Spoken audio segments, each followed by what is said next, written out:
Welcome to The Explainer. Today, we're going to dig into a really powerful way of thinking for entrepreneurs, a mental model that basically acts like a compass when you're lost in the chaos of building a business. It's called systems thinking. You know that feeling? You're juggling a dozen different priorities, constantly putting out fires. You feel like you're reacting way more than you're actually building. If that sounds familiar, then this explainer is 100% for you. All right, so here's our game plan. First, we'll talk about the founder's fog. Then, we'll find our compass for complexity, see how the compass works, learn to chart your course, and finally, we'll find your true north. Let's dive right in. Okay, Section 1, the founder's fog. This is all about that feeling of being completely swamped in a world that's just, well, dynamic and chaotic. It's a place most founders know all too well. You know, the way most of us are wired to think about problems is super simple, cause and effect. A causes B. But in a startup, oh man, everything is connected. That straightforward approach, it just completely falls apart. It's kind of like trying to navigate a huge, dense forest with a map of a single straight road. It's useless. So this is the big shift we have to make. We've got to move away from that simple straight line map where A just leads to B and then C. We need to start seeing the entire landscape for what it is, a complex, tangled web of relationships and feedback loops. So if that old map is totally broken, what are we supposed to use instead? Well, that's the thing. We don't need a better map of that one road. We need a compass that works everywhere in the forest. And this is our compass. Systems thinking is really a mindset. It helps you see the patterns, the connections that are really driving your venture's success or its failure.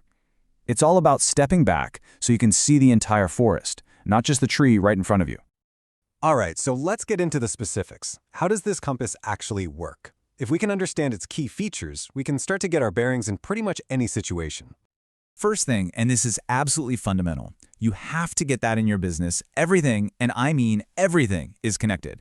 A new marketing campaign isn't just a marketing thing. Nope.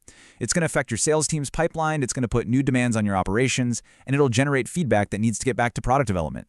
Nothing ever happens in a vacuum. Next up, we have feedback loops. Now, I want you to think of these as the hidden engines inside your system. Some are reinforcing loops. They amplify things, they drive growth. Others are balancing loops. They stabilize things. And sometimes they're what's holding you back. The real trick is learning to spot them. And here is a beautiful, perfect example of a reinforcing loop in action. Happy customers, they don't just stay with you, they bring in their friends through referrals.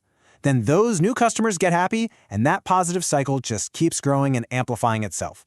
Your job is to find these good loops and pour gasoline on them. Okay, this brings us to one of the most powerful ideas in all of systems thinking, leverage points. Instead of trying to fix 10 different things at once, you find that one small strategic push that creates a massive, lasting change across the whole system. It is the absolute best way to work smarter, not harder. Okay, so we understand the compass, but how do we actually use it to chart a course for our company? Let's make this super practical. So here's a framework that really puts that compass into practice. It's basically a 5-step process that takes you from just slapping band-aids on problems to actually finding root causes, identifying those powerful growth levers, and ultimately building a much smarter, more resilient organization. So a great technique for redefining problems is what's called the 5 whys. Say your sales are down. Don't just immediately offer a discount. Ask why they're down. And whatever the answer is, ask why that's happening. You keep digging, you keep asking why, until you get past all the surface-level stuff and find the real systemic issue.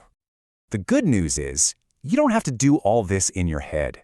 There are some simple but really powerful tools for this journey. Causal loop diagrams help you actually draw out those feedback loops. We just talked about the 5 whys. Stock and flow diagrams help you see how things build up or get used over time. And scenario planning lets you game out how your system might react to whatever the future throws at it. So finally, let's talk about the destination. Where does using this compass actually lead you? What is the true north for an entrepreneur who thinks this way? The ultimate goal here is to totally transform how you operate.